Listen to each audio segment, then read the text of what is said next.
In this video, I will be explaining how a person can get only 500 rupees per month salary or income if there are no banks and capitalization. I have taken this example of India where 10,000 rupees per head is printed. So, for making this example easy to understand, we will assume there are 100 people and everybody has 10,000 rupees.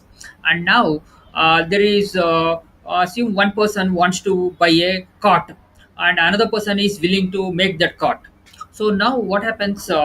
This person who wants to uh, buy the cart will negotiate with the person who is a carpenter who is ready to make give the cart.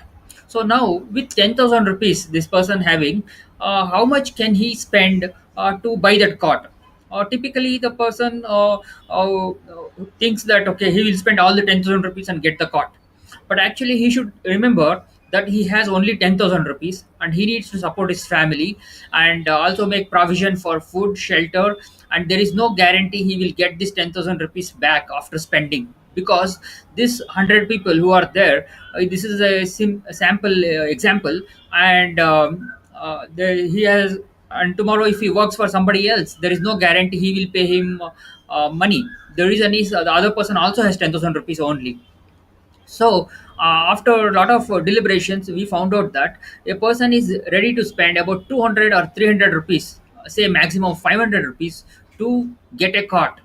So, because the remaining money he has to keep it safely until he has a guarantee that some income is going to come to him.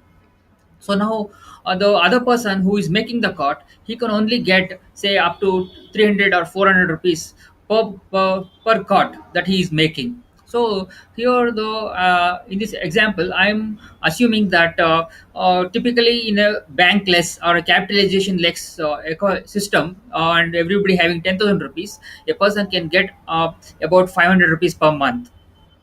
So this is what we see where in villages and forest areas where there are no banks. Typically, people don't get even 500 rupees per month income. And now this example also requires knowledge of virtual machines that are there in laptop. This I am going to use to explain how banks work. In a virtual in a laptop we have 4 GB RAM, and assume it is a 32-bit computer. So now each process in the laptop will take around can address up to 2 to the power of 32 address space. So now this laptop has 4 GB, which is also 2 to the power of 32. So assume there is no virtual machine, then only one process can run in this particular laptop. So, because of virtual machine, which virtual memory being present in the laptop, you can run up to 20 to 30 or even 100 processes simultaneously. So, what this virtual memory or the virtual machine in the laptop does is it virtualizes the physical memory that is there in the computer, and whichever process asks for memory, it provides it without the application having to know what the how the real memory is functioning in the backend. So, a 4 GB RAM will work say 50 times, 100 times. It's 100 times the real memory that is there in the laptop. So all the processors will be able to get memory for it to function without much hardship. Similarly, in banks, banks works like virtual memory or the VM in laptop. So although government has printed 10,000 rupees per head, okay, collectively 10,000 into the amount of population, okay, this particular money is going to be virtualized and made available to the people to uh, borrow from the bank, spend it, and return it back to the bank. So this is similar to virtual memory. Your process wants some memory, it asks the VM gives the memory, the process does the work, then returns back to the VM. So the VM keeps rotating the memory such that every process can productively contribute to the functioning of the laptop. Similarly, the banks effectively make available the money whatever is printed into 100 times depending on the efficiency of the banks, and make it available to the, I mean, to help people create wealth in the economy. So I am assuming 100 times efficiency, I mean 100 times rotation of the banking money. So I am assuming this 10,000 rupees into 100 is the availability of funds at for each person in a place where there is banks. So it comes around uh, about 1 lakh, uh, 1 lakh per person. Just a minute. I think it was around uh, 10 lakhs per person. And now, so with that availability, now how much is this person willing to spend this money where there is bank? So we found out that the person can spend up to 5,000 rupees to 10,000 rupees uh, to buy a cart. Okay, so now what happens in a place where there is banks, the typically the income is around 5,000 rupees, or maximum 10,000 rupees, taking into account the risks of him getting salary again and being able to pay the loan back. All those risks considered, he may be willing to spend 5,000 rupees on a cart. So the person who has made a cart has a potential of earning 5,000 rupees. So now, later we will consider how the 50,000 rupees per month can be earned. So in the situation where capitalization is allowed, wherever there is shortage of funds in the company, the company owner could sell a part of his shares to an investor and access the funds to pay the salaries. So because of this, there is more fund available. Because of this, there is a more fund available to the uh, company to perform the activity of economic contribution. So because of this, in a place where there is capitalization allowed, more money circulates by way of investor investing in various companies, and that money being used to pay higher salaries. And because of which, we can easily achieve 50,000 rupees per month salary in a place where there is banks as well as capitalization, and there is more circulation of money.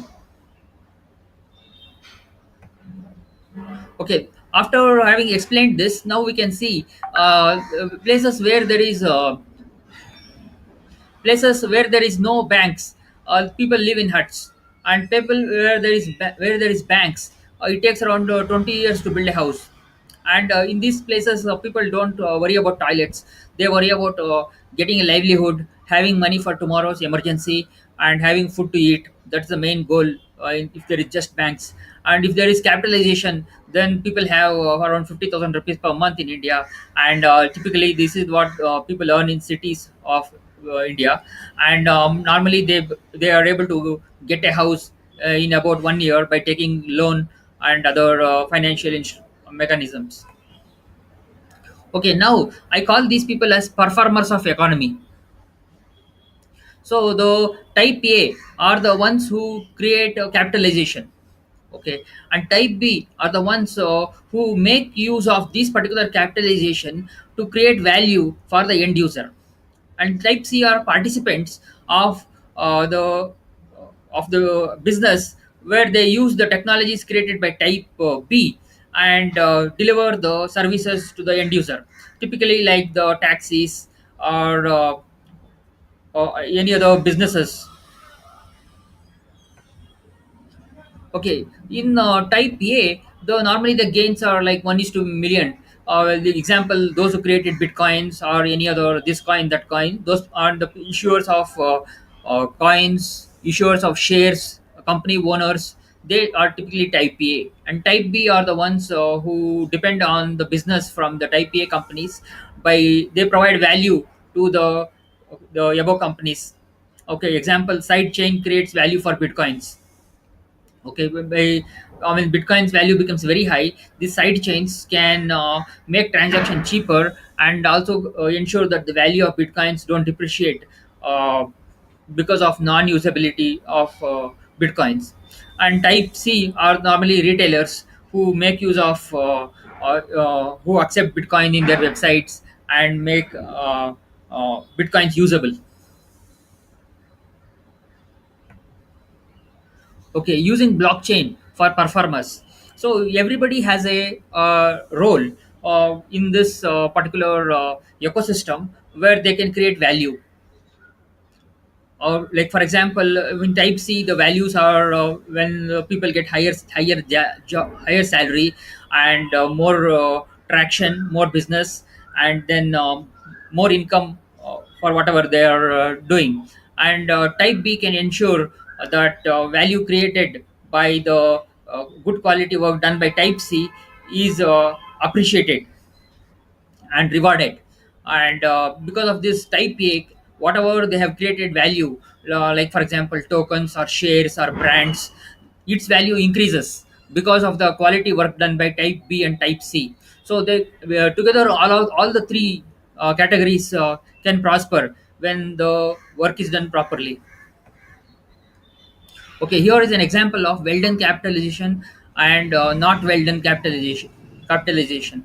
So typically here I have considered example of Dubai, where a layout was created, and they have effectively managed to perform very well, because of which more businesses and jobs get created in Dubai, and uh, it is a flourishing ecosystem.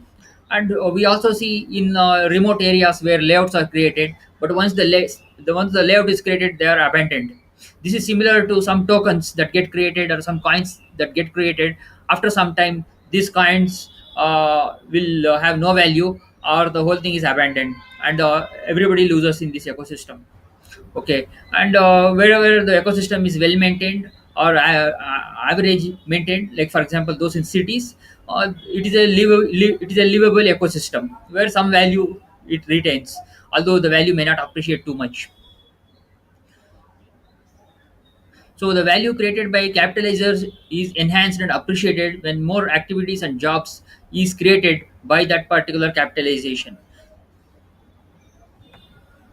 Okay, summary here. Type A are creators of ecosystem of value creation. Type B are creators of tools that enhance value of the capitalization created by Type A, and Type C are participants of the ecosystem.